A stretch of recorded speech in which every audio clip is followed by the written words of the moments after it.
Few weeks ago, when I reviewed Mission Impossible, I said this. When I was a kid, I loved Jurassic Park, and I thought it would be something I loved forever. But they promised this was the end and rebooted. They did it again, and now we're on our third reset for the series. It has consistently gotten worse as it goes along. So much so that I don't think I love the original movie as much as I used to because I know how badly it was bungled. It's dead. They ruined it beyond all repair. I never want to hear Jurassic Park again, and I'm going to have to start asking who the responsible parties are because it's not fair to blame everyone. I saw this at Regal's Mystery Monday movie at the Regal LA Live. It's something I've been wanting to check out for a while now, and I heard rumors that there was a big blockbuster release, so I thought I would check it out. Maybe it would be F1 or even Megan 2.0. It wasn't. It was this stupid movie instead. If you are new, I'm a filmmaker, and it is not my intent to be a firebrand or rip movies for no reason. I love movies, and I defend movies here on this channel. I want people to see everything, and maybe I have a critique that you see as well, and you can apply that to how you watch and appreciate movies in the future. Not only that, I can draw you a straight line from being a dinosaur-loving kid, seeing Jurassic Park in Ocean City, Maryland, to where I am right now. It was the first time I ever saw a movie that felt like it was made for me. I walked out asking my dad how they got real dinosaurs in this movie. That day changed my life. I don't like that this review is going to be negative, but frankly, I was hurt watching this. There is no reason in the world that this film universe should have turned out so badly after such a landmark first film. If you're lucky enough to be loved, you owe it to the audience to be the best movie you can be for them. Because only Universal gets to decide when they're going to make a new Jurassic Park movie, and they have been unworthy caretakers. So yeah, it hurts, and hurt people get angry. The dramatic conclusion of the Jurassic Park universe of movies was less than 3 years ago, and in between seasons of Euphoria, they already managed to reboot it again. Come along as I show you a dead body. The most infuriating thing about this movie is that the first 5 to 6 scenes are the weakest, not only in this movie, but possibly in all the movies. I can't remember it verbatim, but it was akin to, in the 35 years since Jurassic Park opened, the public has grown tired of dinosaurs. And all I can think of is, it's right there, y'all. The sign, you shouldn't do this. What really hurts about this movie is that Universal has to understand that the patient is on life support. If you ever wanted to dupe people into a Jurassic World movie again, this had to be an A plus. There was no choice but to make it good, except apparently not, because there is a choice and that's what we got.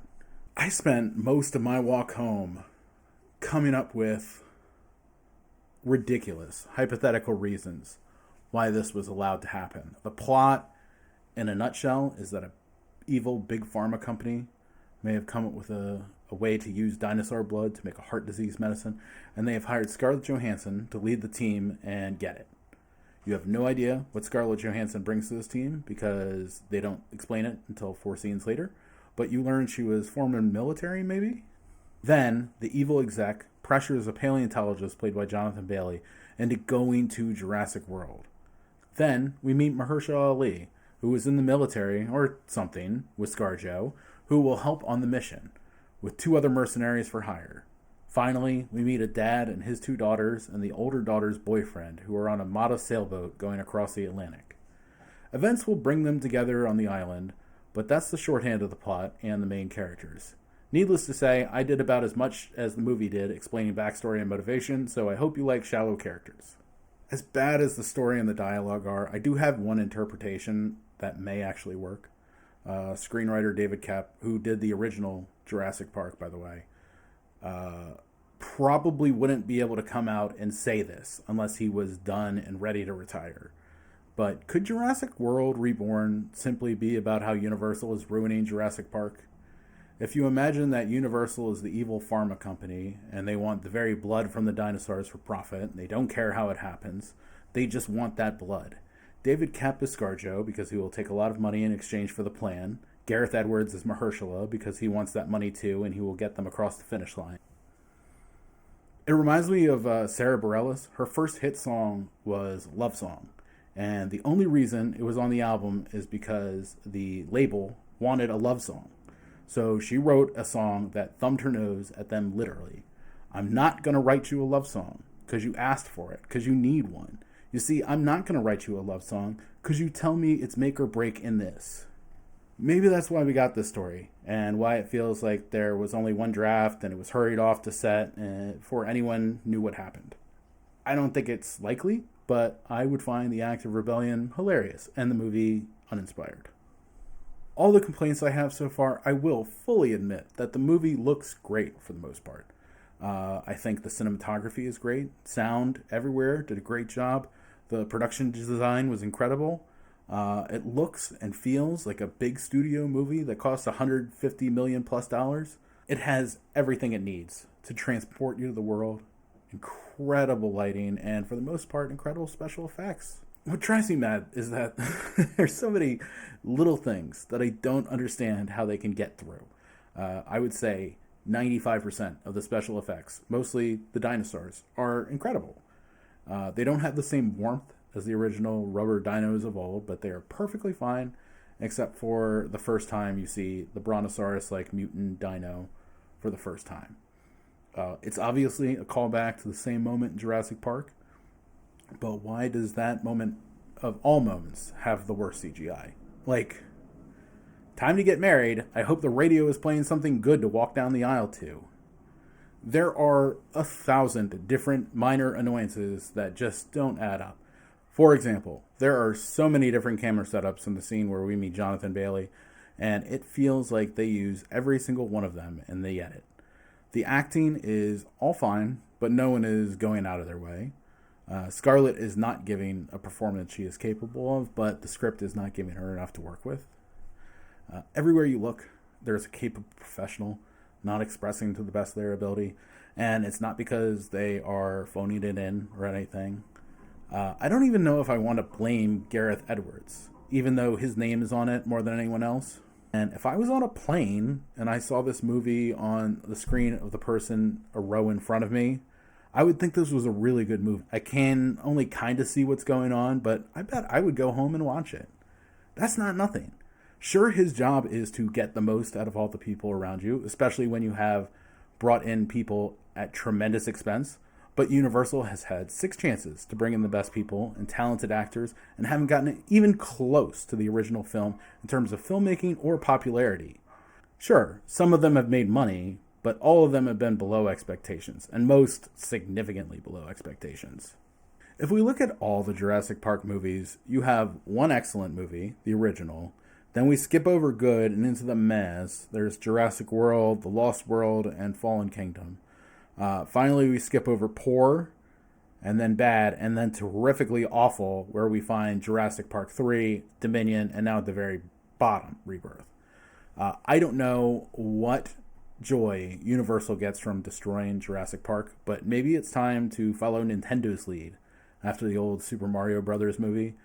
It was so horrific for the Mario brand, and the movie was so loathed, they shut down the idea of making another movie for 20 years.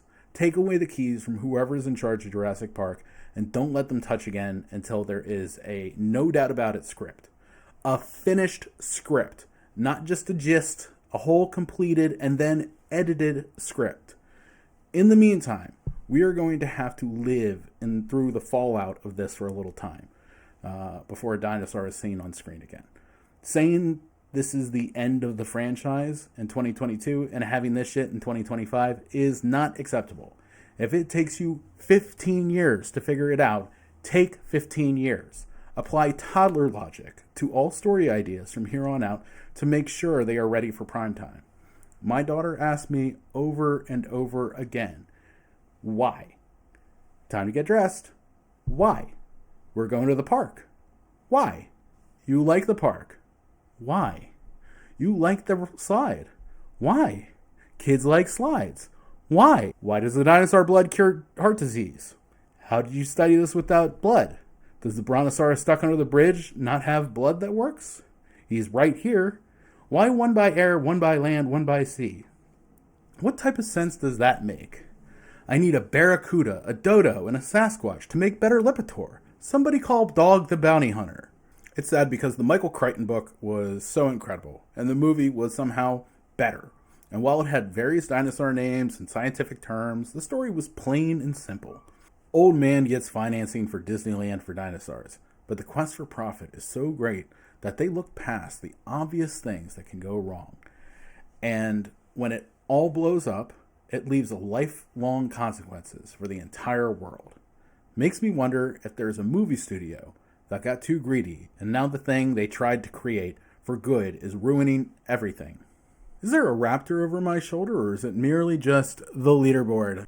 I previously did a review for Jurassic World Fallen Kingdom on the channel, and I gave that movie a 4.8.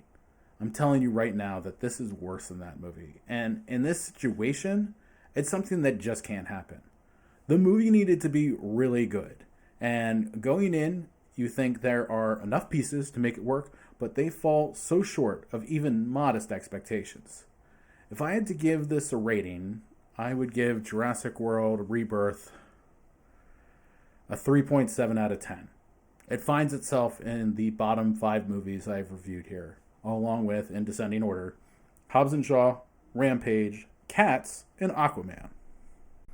Like I said before, I don't want to be negative because I know what it means to give it my best and do everything I can to make a movie work, and to hear someone say it wasn't good hurts. Like I said, I don't think any of the crew did anything to hurt the picture. It is expertly crafted, and everyone should be proud of what they did. We can't keep doing this, though. So I recommend that you don't go see this movie. Seriously, just don't go. Tell everyone you know to not go. Our only hope, it seems, is if this movie is an all-time bomb at the box office, perhaps they won't make any more for a while. Perhaps they will reassess and look themselves in the mirror and say, you have no one to blame but yourself, Universal. And I don't think it's likely, but if you want there to ever be a day where Jurassic Park is a movie that you look forward to, then Rebirth needs to die a painful, violent death, like getting chomped by a T-Rex on a porta potty. Thank you so much for joining me here today. If you want to see the Mission Impossible movie that I talked about in the beginning, you can check it out up here. Until next time, have a great day, everybody.